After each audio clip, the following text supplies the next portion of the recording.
Om Namo Bhagavate Vasudevaya.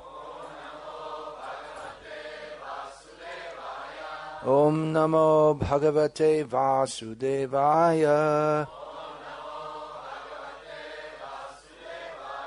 Om Namo Bhagavate Vasudevaya.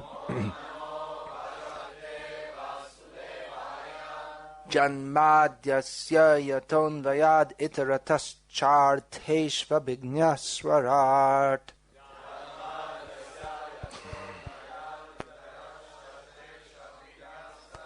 Tene brahma hridaya adi kavaye muhyanti yat suryaha.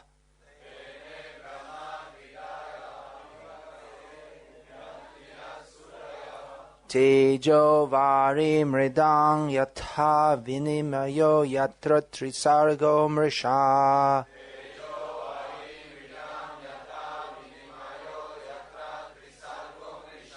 Dhamna svena sada nirasta kuhakang satyang parang dhimahi.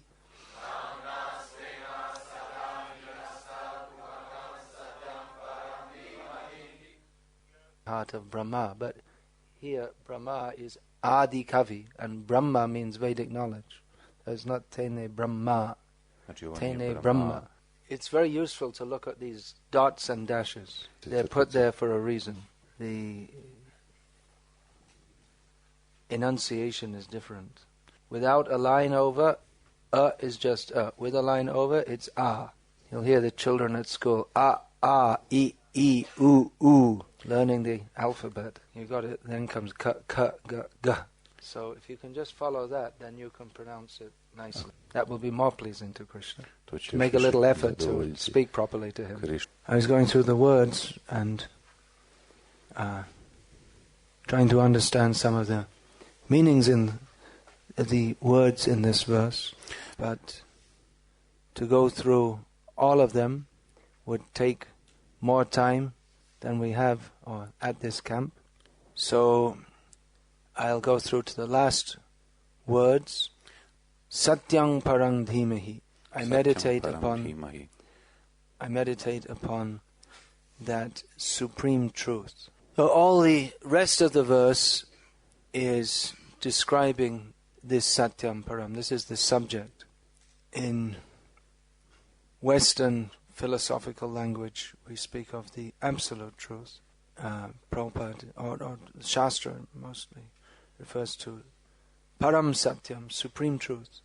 We have also in the second verse of Bhagavatam, Vastava Vastu, the actual reality, who Bhaktisiddhanta Saraswati Thakur often refers to as Vastava Satya, the actual truth, substantial truth. I don't know the word in Croatian. Me neither. Means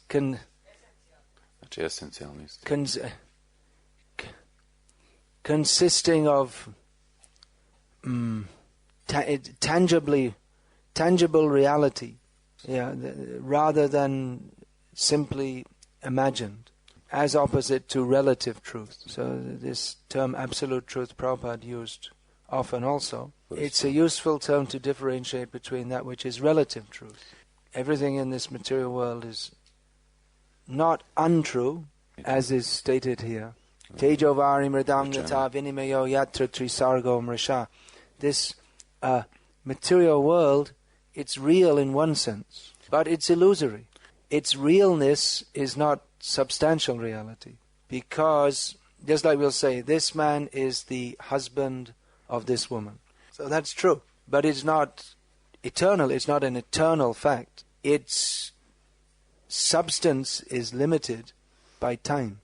Every fact is dependent upon another fact. This is how the progress of science goes on. They discover one thing, they ascertain this is how as it is, and then they make more investigation, and based on that they make more discovery, which is why if they make some mistake at some point, then all their theories tumble down like a pack of cards which is stood on, cut at the bottom. So everything in this material world is true, but not true also, because it's not eternally factual. Its reality depends upon something else. And everything in this world will be destroyed in course of time. So then there's nothing for anything.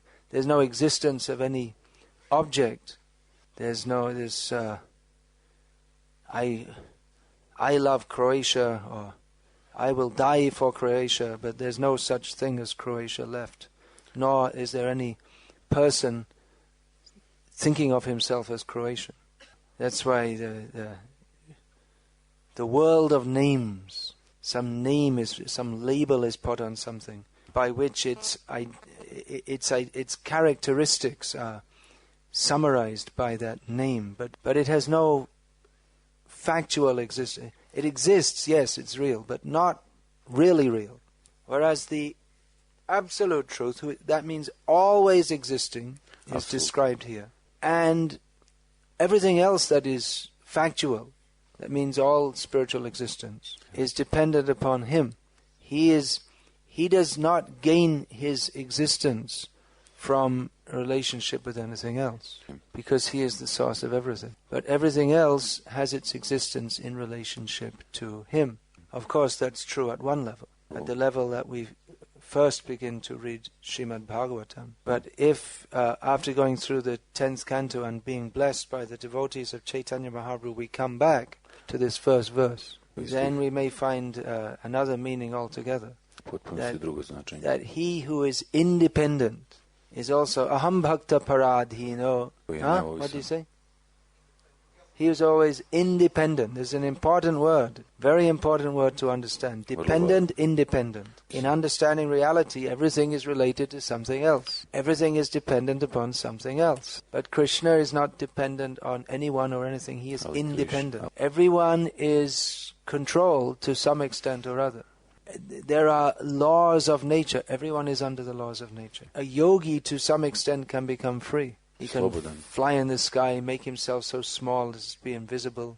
He can make himself so small that you can't lock him up. He'll come out. Or by having some power in this material world, one may think he is independent. Just like in Serbia. What was that name? Slobodan or something? Milosevic or something like that. So it seemed like, for some time, it seemed like he could do whatever he liked. On his order, people died. It seemed like he was God for some time. But now he himself is locked up. So by gaining some political power, or any kind of power, it seems that one may be free. People say, I want to have enough money so I can be free to live my life the way I like it. But that freedom is all very limited. But Krishna's freedom is unlimited. Whatever laws of nature are there, he can break them. He doesn't really break them because he's not under them. So when Krishna expands himself into 16,108 forms, it's not surprising for him, because he's already expanded in unlimited forms in every atom, in millions and billions of universes. And when Krishna, in the morning, after finishing his morning duties in 16,108 palaces, he comes out of each palace and becomes one form and enters the assembly hall in Dwarka. We can't do that, just in case you were thinking. I might at some point in time be able to do such a thing. However advanced one becomes in yogic power, one cannot do that. So Krishna is independent, but dependent on the love of he's dependent on the love of his devotees. So there you go. God is love. The highest principle is love. That even if we say Krishna is supreme, even stronger than Krishna is love of Krishna. So the same independent supreme Lord is dancing. He becomes a little baby, and the gopis are clapping their hands and singing. Gopis with Mother Yashoda, all the gopis. And he's dancing and singing. So 2 days ago we were reading about Jaidev Goswami, how he was composing Gita Govinda and very intimate pastimes, but he himself, despite directly experiencing the intimate pastimes of Radha and Krishna, when the inspiration came to write Dehi Padda Pallavam Udaram, please give me, Krishna is begging Radharani, please give me your lotus feet. He couldn't bring himself to do so. He was flummoxed, confused. So Krishna himself came and wrote this, and in this way declared to the world, Aham bhakta paradhino, I am dependent on my devotees. So anyway, that's the level beyond ordinary philosophy. That's why that question came. In Vrindavan, there's no discussion of Vedanta. Who was asked that? Bhavada was asking that. Where is he? He's here, yeah. They're not discussing Vedanta, but they're living Vedanta in the fullest and truest way.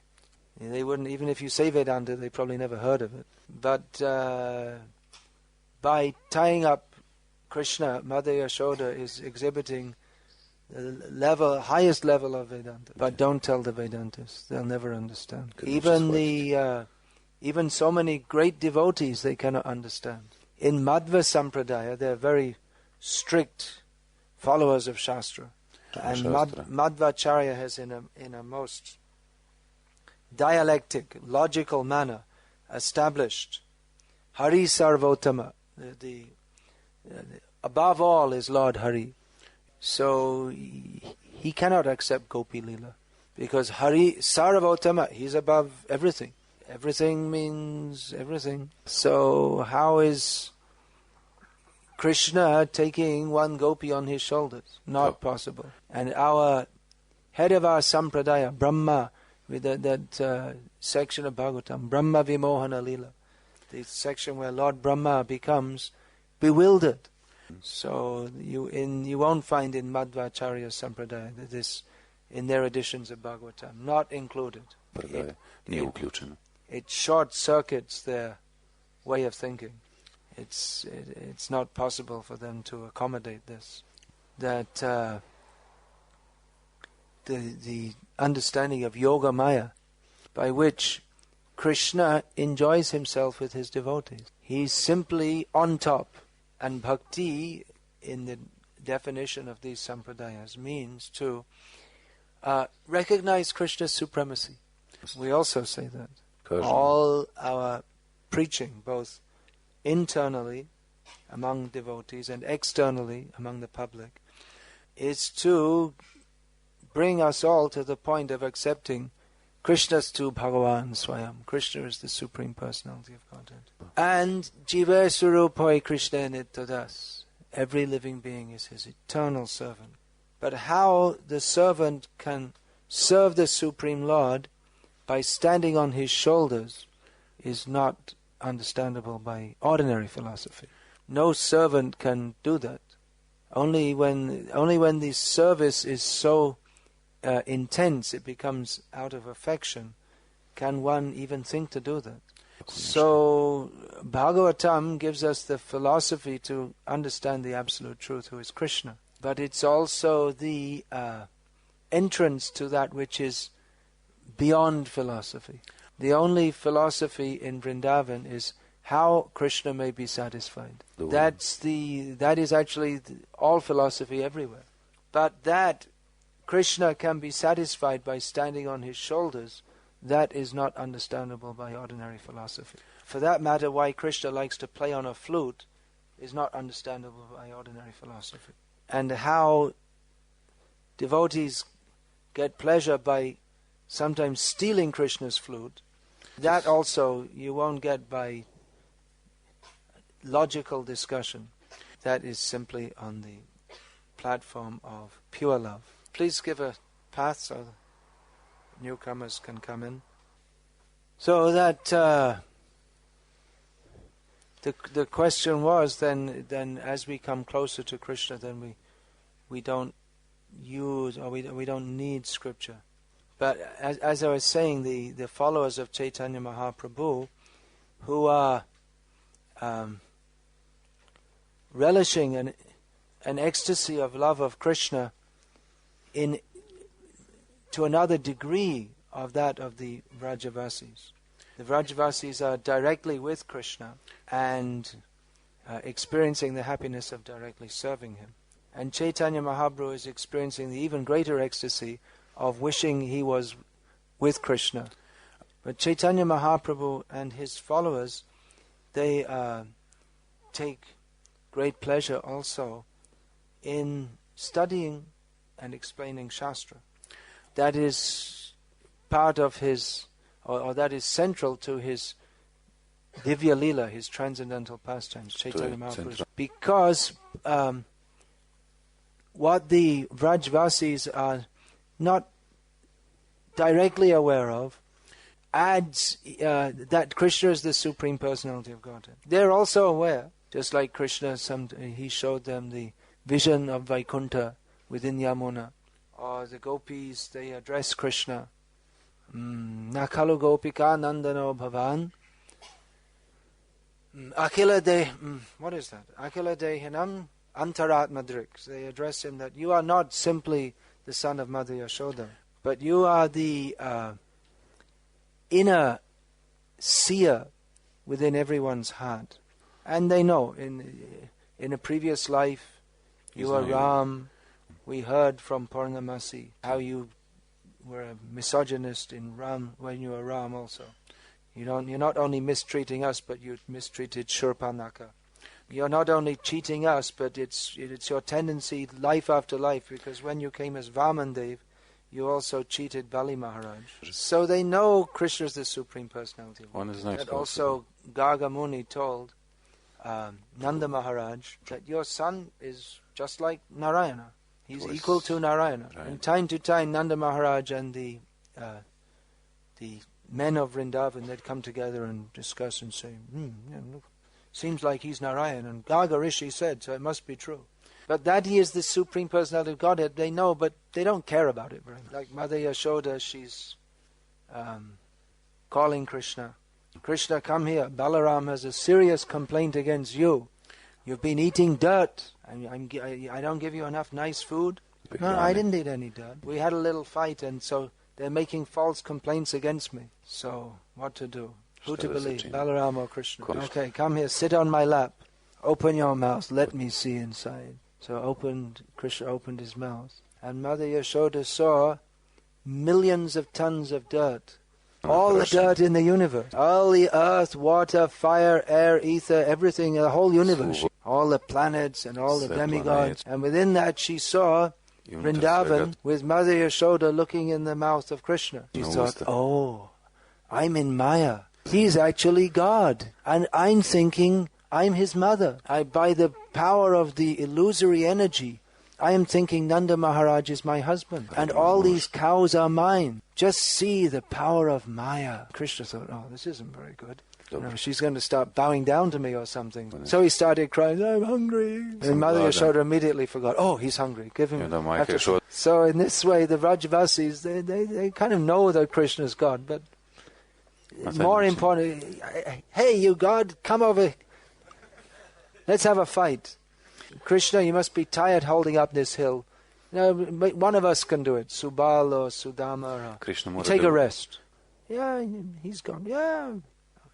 Not such a big thing. But Chaitanya Mahaprabhu and his followers, they are relishing one major point of how they're relishing Krishna is that he is so great.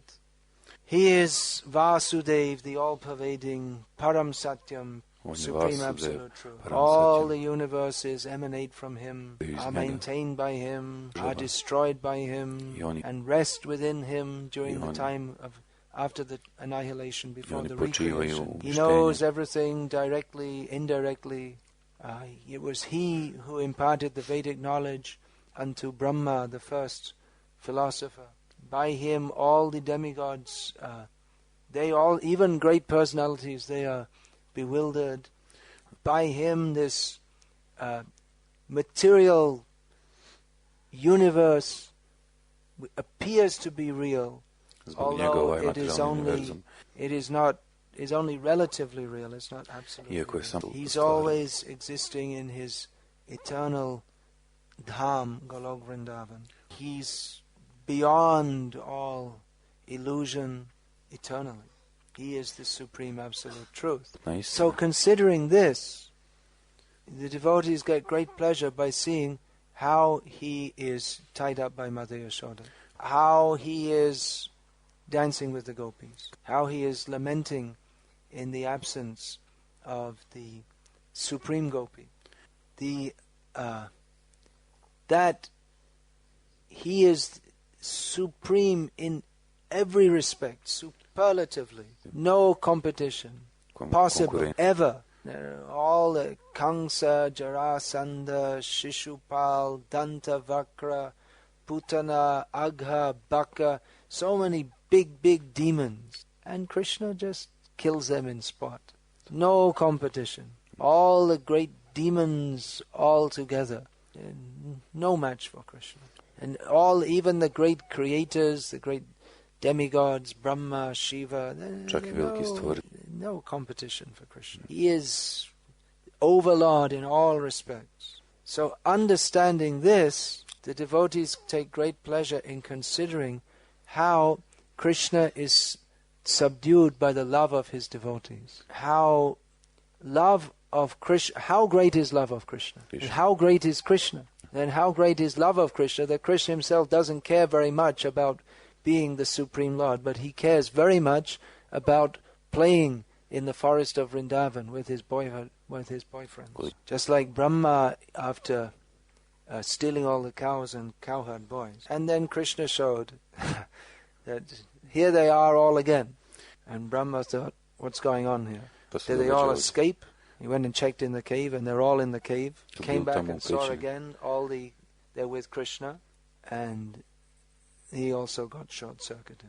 What's going on here? And then Krishna showed each calf and cowherd boy is a Vishnu form. So Brahma thought, I blew it. And then, so he started offering prayers to Krishna, very wonderful, meaningful prayers, which express the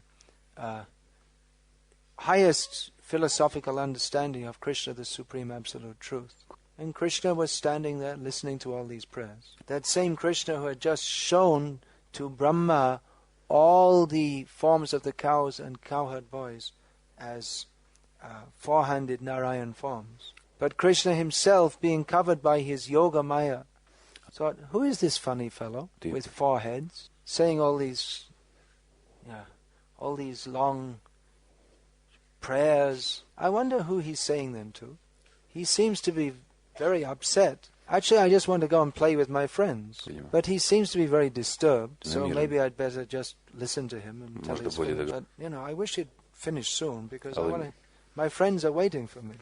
Every day when the Krishna would return from the pasturing grounds with the cows, and all the demigods would be waiting on the path and offering prayers to Krishna. And the cowherd boys would make fun of Krishna. Come up to him, one would pretend to be Brahma, offering prayers. They thought it was just a big joke. So Chaitanya Mahaprabhu's devotees, they take great pleasure in understanding how Krishna is the Supreme Absolute Truth, and how in Vrindavan he doesn't care in the slightest about being the Supreme Absolute Truth. It's almost like a disturbance, because he cares very, very much how the gopis are plotting against him.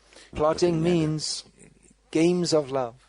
How I have to go with my friends. We're having an important game here. Mother Rohini keeps on calling me back for lunch, but I'm not going to go because I'm playing with my friends. And if I go, they'll call me bad names. So I don't want to disappoint my friends. So this understanding of how Krishna is so great, this is the subject matter of Vaishnavas. Om Namo Narayanaya. All glories to the Supreme Personality of Godhead. Narayana.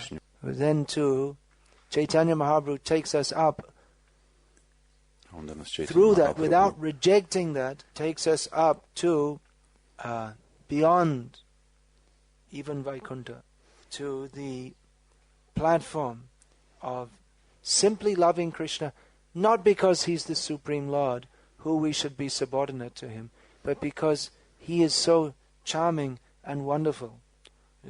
Krishna is the supreme, powerful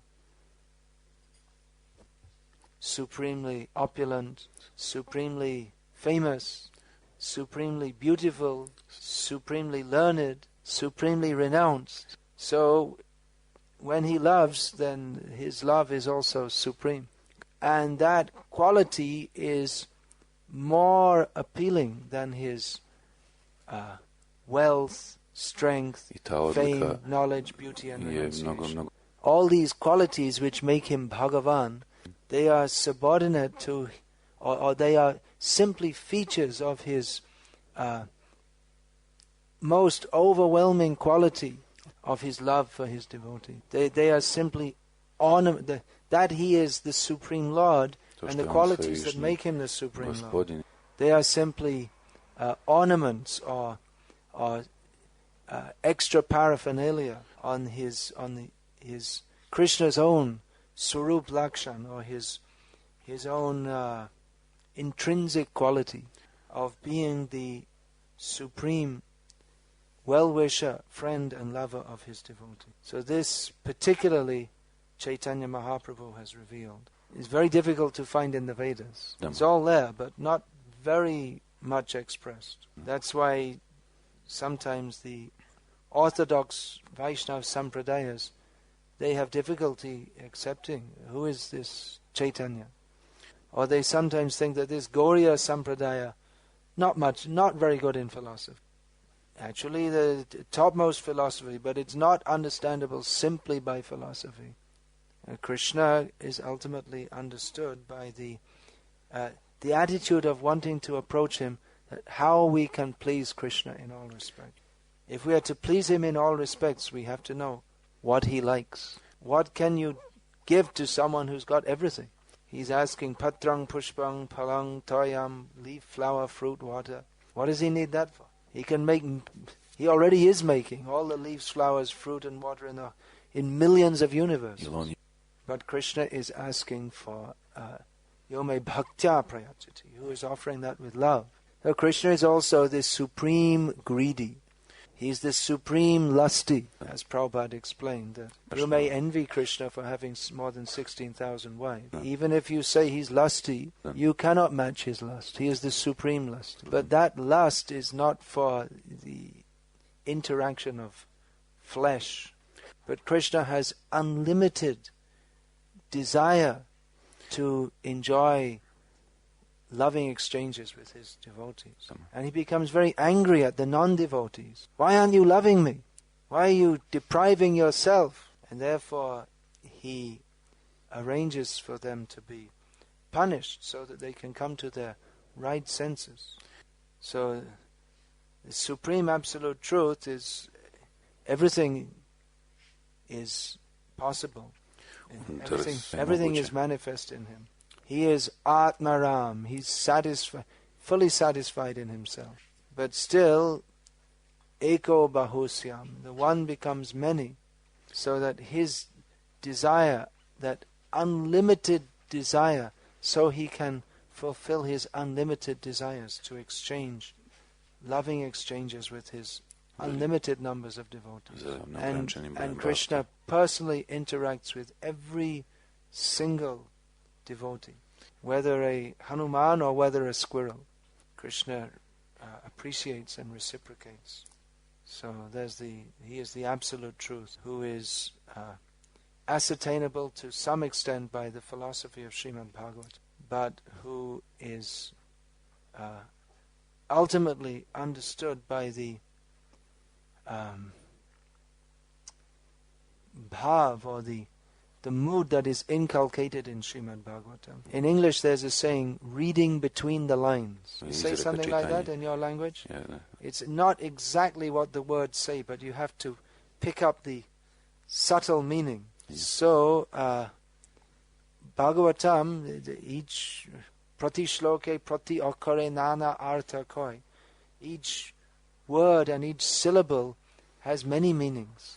But the actual import of Srimad Bhagavatam cannot be found simply by linguistic analysis. That's why one has to associate with a person Bhagavat. Ek Bhagavata Baro Bhagavata Shastra Ar Bhagavat Bhakta Bhakti Rasa Patra. There are two kinds of Bhagavat. One is Srimad Bhagavatam, and the other is devotee, who is Bhakti Rasa Patra, who is the receptacle of Bhakti Ras, who is possessed of Bhakti Ras. So that Srimad Bhagavatam is only full of rasa. Pibata Bhagavata Rasamalayam. Go on drinking. Bhakti Ras, Bhagavata Ras. We are enjoined at the beginning of Bhagavatam. But if we are crows, then we won't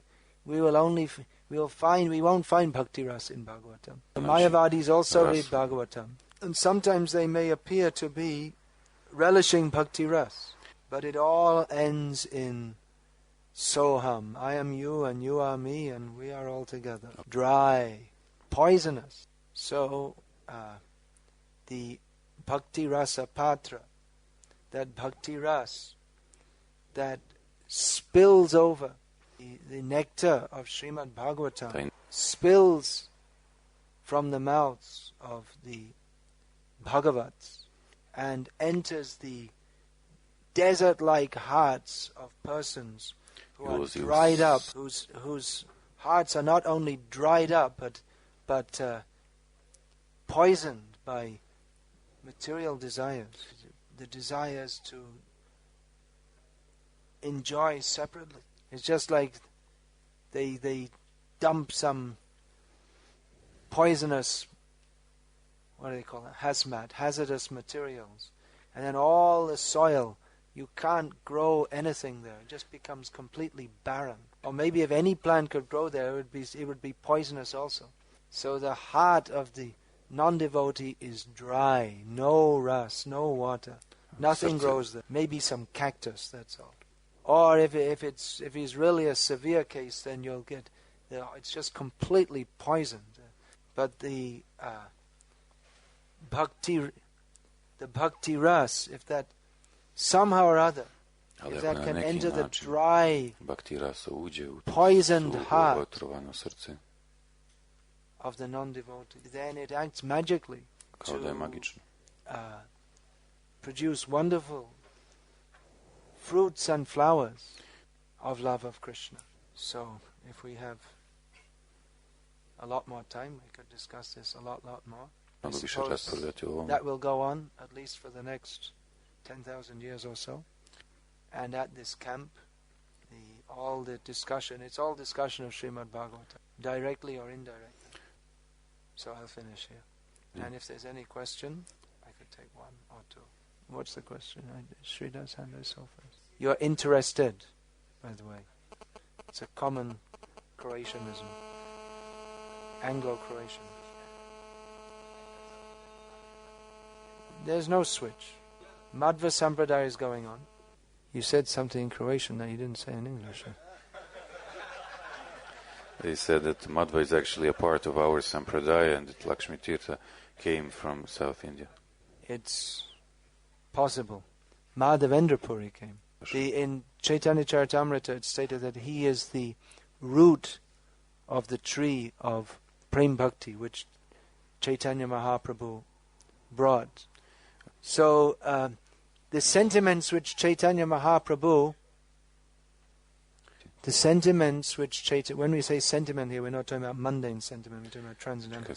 The sentiments which Chaitanya Mahaprabhu relished and preached were first manifested in this world, in this Kali Yuga, by Bilvamangal, Chandidas, Bhavabhuti, Jaidev, and at the time, or just before Chaitanya Mahaprabhu, Madhavendra Puri was the first to manifest this. But it's eternal. It's brought to this world, or introduced in this world.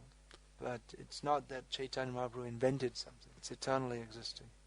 In the beginning of your class, you were mentioning how Krishna expanded in